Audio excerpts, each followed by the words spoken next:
శ్రీమాత్రే నమః. 69వ శ్లోకం. పురుషార్థప్రదా పూర్ణ భోహిని భువనేశ్వరి అంబికానాదినిధన హరిబ్రహ్మేంద్ర సేవిత. పురుషార్థప్రదా, పురుషార్థములను ప్రసాదించినది. ప్రదా అంటే ప్రసాదించినది. పురుషార్థములు చతుర్విధములు అని అవి ధర్మాధర్మములు, కామ, మోక్షము ఈ నాలుగింటిని కలిపి సకల జీవులకు ప్రసాదించినది ఆ సర్వశక్తి సంపన్నమయ్యగు శ్రీదేవియే కనుక ఈ నామమందు పురుషార్థప్రద అని దేవిని స్తుతిస్తున్నాము. పురుషార్థములు అంటే చతుర్విధములు. అవేంటి అంటే ధర్మము, అధర్మము, కామము, మోక్షము. ధర్మం అంటే మంచి, అధర్మం అంటే చెడు, కామము అంటే కోరిక, మోక్షము అంటే ఇవన్నిటినీ వదిలేసి ఆ తల్లిని చేరుకోవడాన్ని మోక్షం అంటారు. ఈ నాలుగిటిని కూడా జీవులందరికీ ప్రసాదించేది సర్వశక్తి యగు శ్రీదేవి, శ్రీ లలితా త్రిపుర సుందరి. అందుకనే ఆ లలితా త్రిపుర సుందరిని పురుషార్థప్రద అని స్తుతిస్తున్నాము. తర్వాత నామం పూర్ణ. పూర్ణ అంటే పరిపూర్ణమైనటువంటిది అని అర్థం. ఈ సకల జగత్తునందు ఏవైతే విశేషములు దాగి ఉన్నాయో, ఏ రహస్యములైతే పరతత్వము తెలియని వారిచే ఛేదించబడుతున్నాయో, అంటే దైవత్వం తెలియని వారితో ఛేదించబడుతున్నాయో, ఏ తత్వములైతే ఈ జగత్తును నడిపిస్తాయో, ఏ శక్తులైతే జీవరాశిని అంటే మనుషులని కానీ జంతువులు కానీ ఏవైనా సరే జీవరాశిని నిర్దేశిస్తున్నాయో సమస్తము తనయందు కలిగి ఉండి నిశ్శబ్దము చేత తన అందు కలిగి ఉండి నిశేషము మాత్రమే మిగిలి ఉన్నటువంటి శక్తి స్వరూపురాలు అని ఈ నామం యొక్క అర్థం. అంటే మనం అర్థమయ్యేలా చెప్పుకోవాలి అంటే ఇప్పుడు పరిపూర్ణంగా అంటే వాళ్ళకి మంచి సంపాదన ఉంది, మంచి ఆరోగ్యం ఉంది, మంచి నడవడిక ఉంది, ఇంకా మంచి పిల్లలు ఉన్నారు, మంచి భర్త ఉన్నాడు, లేదా మంచి భార్య ఉంది, తల్లిదండ్రులు, ఇలా ప్రతిదీ ఒక మనిషికి మామూలుగా కావాల్సినవి అన్నీ కూడా ఉన్న వాళ్ళని మనకేమంటామండి, నీకేమ్మా పరిపూర్ణంగా ఉన్నావు అంటే నిండుగా మొత్తం అన్నీ కూడా నీకు తెలుసు లేదా ఉన్నాయి అనని, ఇంకా నీకు కావలసింది అంటూ ఇంకేమీ లేదు అని మనం చెప్పుకుంటూ ఉంటాం కదా. అలాగే ఆ తల్లి ప్రతిదీ కూడా అంటే ఏ రహస్యములైతే దాగి ఉన్నాయో, పరతత్వం తెలియని వారిచే ఛేదించబడుతున్నాయో, ఏవైతే విశేషములు ఉన్నాయో, ఏ తత్వములైతే ఈ జగత్తును నడిపిస్తాయో, ఏ శక్తులైతే జీవరాశిని నిర్దేశిస్తున్నాయో అన్నీ మొత్తము కూడా తన అందే కలిగి ఉంది ఆ శ్రీదేవి. ఇక అన్నీ తన అందు కలిగి ఉన్నప్పుడు ఇంకా ఏమీ మిగిలి లేదు కాబట్టి, అంటే నిశేషం మాత్రమే మిగిలి ఉంది. ఇంకా తనలో కావాల్సింది కానీ ఉండాల్సింది కానీ ఇంకేమీ లేదు కాబట్టి తల్లి పరిపూర్ణమైనటువంటిది అని ఇక్కడ మనం చెప్పుకుంటున్నాము. అందుకనే ఆ తల్లిని పూర్ణ అని మనం స్తుతించుకుంటున్నాము. తర్వాత నామం భోగిని. భోగస్వరూపాలు అనగా భోగములకు అర్థం ఏంటి అంటే ఇక్కడ సుఖము. తనను మనసా వాచ కర్మణ త్రికరణ శుద్ధిగా ఆశ్రయించిన భక్తులకు సర్వ సుఖములను అందించు శక్తిమై ఆ శ్రీ లలితా త్రిపుర సుందరి. అలా అన్ని సుఖాలను కూడా తనను ఆశ్రయించిన భక్తులకు అందిస్తుంది కాబట్టి ఆ తల్లిని భోగిని అని స్తుతిస్తున్నాము. తర్వాత నామం భువనేశ్వరి. భువ అంటే సకల లోకములు, ఈశ్వరి అంటే ప్రభువు అని మనం ముందు నామాల్లో చెప్పుకున్నాం కదా. భువనేశ్వరి అంటే సకల లోకములకు కూడా ఈశ్వరి. అంటే ఇప్పుడు మనం ఒక దేశాన్నే తీసుకున్నాం అనుకోండి, ప్రతి రాష్ట్రానికి కూడా ఒక ముఖ్యమంత్రి ఉంటాడు. ఇలా అన్ని రాష్ట్రాలకు కలిపి ఒక ప్రధానమంత్రి అనేవాడు, దేశానికి ఒక ప్రధానమంత్రి అనేవాడు ఉంటాడు. అలాగే ప్రతి ఊరికి కూడా ఎమ్మెల్యేలు ఉంటారు. ఇలా ఇప్పుడు మనం ఒక దేశం వరకు తీసుకుంటే ఏంటి అంటే అందరికీ మెయిన్ ఎవరంటే మన మంత్రి అని చెప్తాము. అలాగే ఈ సకల లోకములకు కూడా ప్రభువు ఆ లలితా త్రిపుర సుందరి. అతల వితల సుతల తల తల ఇత్యాది 14 లోకములకు కూడా, అంటే మనం భూలోకం కింద అతల వితల అని, పైన కొన్ని నక్షత్ర మండలాలని, అలా చాలా లోకాలు ఉంటాయని మనం మొత్తం కింద 7 పైన 7 14 లోకాలు ఉంటాయని మనకి తెలుసు. ఈ 14 లోకములకు కూడా ప్రభు స్వామిని అయినది శ్రీ లలితా త్రిపుర సుందరి. సృష్టి ప్రదాయిని అయినటువంటి జగన్మాతయే సకల లోకములను కూడా రక్షిస్తుంది. కనుక లోకములకు ఆమె ప్రభువు. అందుకనే ఆ తల్లిని భువనేశ్వరి అని స్తుతిస్తున్నాము. తర్వాత నామం అంబిక. సకల జీవులకు మాతృదేవతా స్వరూపురాలు అని ఈ నామం యొక్క అర్థం. ఇచ్చా జ్ఞాన క్రియాను త్రిశక్తుల యొక్క స్వరూపాలు ఆ లలితా త్రిపుర సుందరి. ఇచ్చా అంటే కోరిక, జ్ఞాన అంటే బుద్ధి, క్రియ అంటే పని. ఈ మూడిటి శక్తులకు కూడా త్రిశక్తుల యొక్క స్వరూపాలు ఆ లలితాంబిక. అందుకనే ఆ తల్లిని అంబిక అని స్తుతిస్తున్నాము. తర్వాత నామం అనాది నిధన. జనన మరణములు లేనటువంటిది, లేదా జనన మరణాదులను జయించినట్టిది అని ఈ నామం యొక్క అర్థం.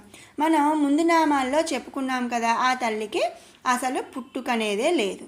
మరి పుట్టడం అనేదే లేదన్నప్పుడు మరణించడం అనేది అసలు ఉండనే ఉండదు. కాబట్టి జనన మరణాదులను జయించినట్టిది అని ఈ నామం యొక్క అర్థం.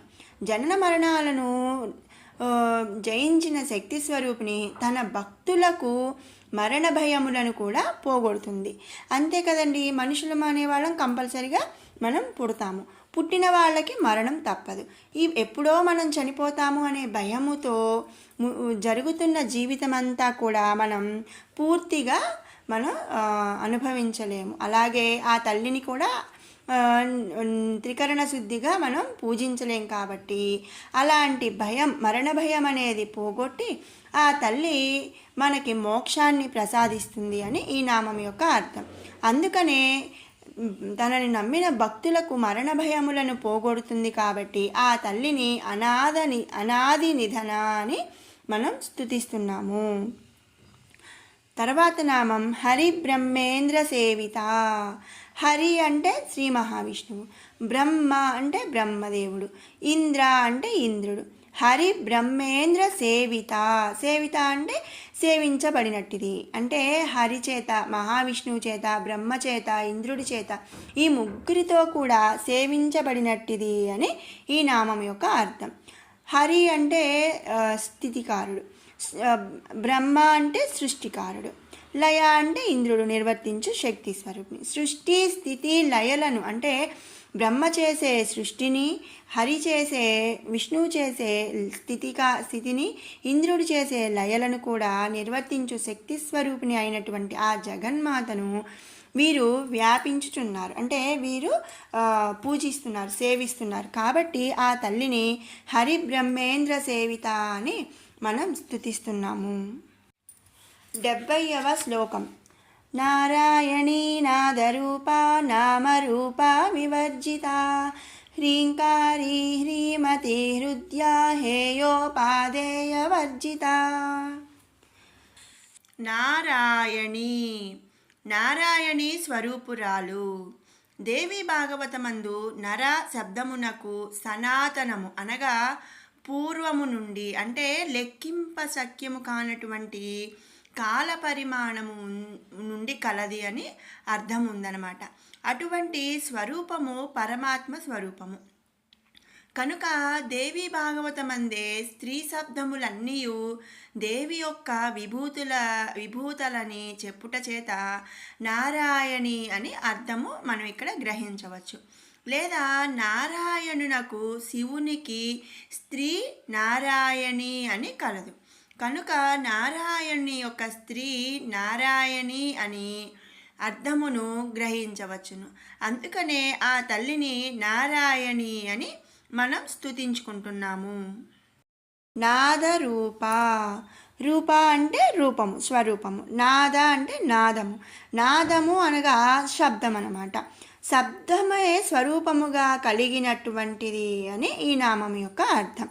దేవి భాగవతమందు సృష్టి ప్రథమమున ఓంకార శబ్దం జన్మించింది. అంటే ఓం అనే శబ్దం పుట్టింది.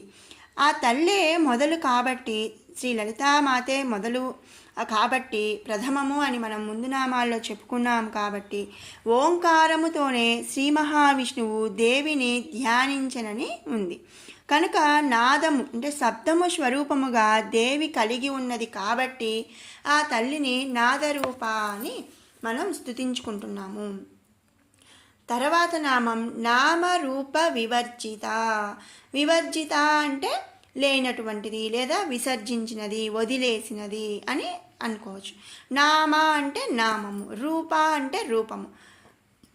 నామము రూపము లేనటువంటిది అని ఈ నామం యొక్క అంటే అర్థం అన్నమాట. నామం రూపం రెండు కూడా ఉనికిని తెలుపుతున్నాయి. అంటే నామం అంటే ఇప్పుడు పేరు అనుకోవచ్చు లేదా మాట అనుకోవచ్చు, ఇట్లా ఏదైనా కూడా. మనకు ఒక పేరు ఉంది అంటే, మనకు ఒక రూపం ఉంది అంటే మనకి ఒక ఉనికి అనేది తెలుస్తుంది. ఈ రెండు లేవు కాబట్టి మనం ముందు నామాల్లో చెప్పుకున్నాం కదా, ఆ తల్లికి రూపం లేదు, చైతన్యంగా ఉంటుంది, శబ్దంగా ఉంటుంది అని మనం చెప్పుకున్నాము. కాబట్టి నామము రూపము రెండు ఉనికిని తెలుపుతున్నాయి కాబట్టి, అమ్మవారికి ఎలాంటి ఉనికి లేదు కాబట్టి నామరూప వివర్జిత అని మనం చెప్పుకుంటున్నాము. ఈ రెండు కూడా మాయకు లోబడి ఉన్నట్టు జీవులకు మాత్రమే వర్తించినటువంటి పదాలన్నమాట. అంటే మాయకు లోబడి ఉన్న జీవులకు నామము రూపము ఉంటాయి. ఈ రెండు ఆ తల్లి మాయకు లోబడదు కాబట్టి, అలాగే అందువలన నామ రూప వివర్జిత అని మనం అనుకుంటున్నాము. సమస్త లోకములకు సమవిశేషములకు ప్రభువైనట్టి దేవికి ఈ రెండును ఉండవు, నామము రూపము ఉండవు. అందుకనే ఆ తల్లిని నామరూప వివర్జిత అని మనం స్తుతిస్తున్నాము. తర్వాత నామం హ్రీంకారి. కారి అంటే కలిగించినది, హ్రీం అంటే ఇక్కడ సిగ్గు అని మనం అర్థం చేసుకోవాలి. హ్రీంకారి అంటే సిగ్గును కలిగించిన నామం హ్రీమతి. పైన మనం చెప్పుకున్నాం కదా, పైనామంలో హ్రీం అంటే సిగ్గు, మతి అంటే బుద్ధి. సిగ్గు అనేది బుద్ధిని కలిగించినట్టుది అని ఈ నామం యొక్క అర్థం అన్నమాట. తర్వాత నామం హృద్య. హృదయమును రంజింపచేయనటువంటి సుందరమైనది అని ఈ నామం యొక్క అర్థము. అంటే రంజింపచేయనది అంటే సంతోషపెట్టునది, మన హృదయాన్ని సంతోషించేయనట్టుది అని, అంతటి సుందరమైనది అని ఈ నామం యొక్క అర్థం. తర్వాత నామం హేయోపాదేయ వర్జిత. ఆచరించదగినటు వాటిచే, నిషేధించిన వాటిచే విడువబడినటువంటిది. ఇక్కడ వర్జిత అంటే విడిచిపోయినది. హేయో పాదేయ. హేయో అంటే ఆచరించదగినవి, పాదేయ అంటే నిషేధించినటువంటివి. ఆచరించిన తగినవి, నిషేధించినవి రెండిటినీ కూడా విడిచినటువంటిది. ఆచరించవలసిన కర్మలు, ఆచరింపతగని కర్మలు ఏవి కూడా ఆ శ్రీదేవికి లేవు అని ఇక్కడ అర్థం అన్నమాట. అందుకని ఆ తల్లిని హేయోపాదేయ వర్జిత అని మనం స్తుతించుకుంటున్నాము. 69, 70 శ్లోకాల అర్థాలను తెలుసుకున్నాం కదా. ఇప్పుడు 67 నుంచి 70 శ్లోకాల వరకు కూడా 2 సార్లు పారాయణ చేసుకుందాము. ఓం ధ్యానం అరుణాం కరుణాతరంగితాక్షీం ధృతపాశాంకుశపుష్పబాణచాపాం అణిమాధిభిరావృతాం మయూకైః అహమిత్యేవ విభావయే భవానీం. ధ్యాయేత్ పద్మాసనస్థాం వికసితవదనాం పద్మపత్రాయతాక్షీం హేమాభాం పీతవస్త్రాం కరకలితలసద్ధేమ పద్మాం వరాంగీం సర్వాలంకారయుక్తాం సకలమభయదాం భక్తనమ్రాం భవానీం श्रीविद्यां शान्तमूर्तिं सकलसुरनुतां सर्वसम्पत्प्रदात्रीं सकुङ्कुमविलेपनामलिकचुम्बिकस्तूरिकां समन्दहसितेक्षणां ससरचापपाशाङ्कुशाम् अशेषजनमोहिनी मरुणमाल्यभूषोज्ज्वलां जपाकुसुमबासुरां जपविधौ स्मरेदम्बिकाम्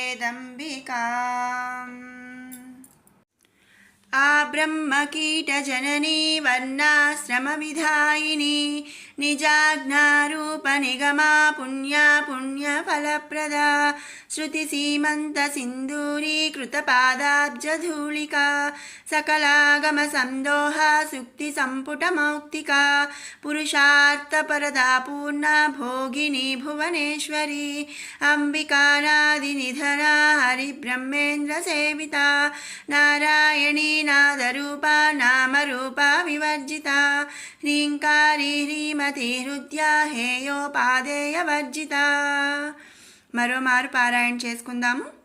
ఆ బ్రహ్మకీట జననీ వర్ణాశ్రమ విధాయిని నిజాజ్ఞరూప నిగమా పుణ్యా పుణ్యఫలప్రదా శృతి సీమంత సింధూరీకృత పాదాబ్జధూళికా సకలాగమ సందోహ సుక్తి సంపుట మౌక్తికా పురుషార్థప్రదా పూర్ణా భోగిని భువనేశ్వరీ అంబికానాదినిధనా హరిబ్రహ్మేంద్రసేవితా నారాయణీ నాదరూపా నామరూపా వివర్జితా హ్రీంకారీ హ్రీమతి హృద్యా హేయోపాదేయవర్జితా.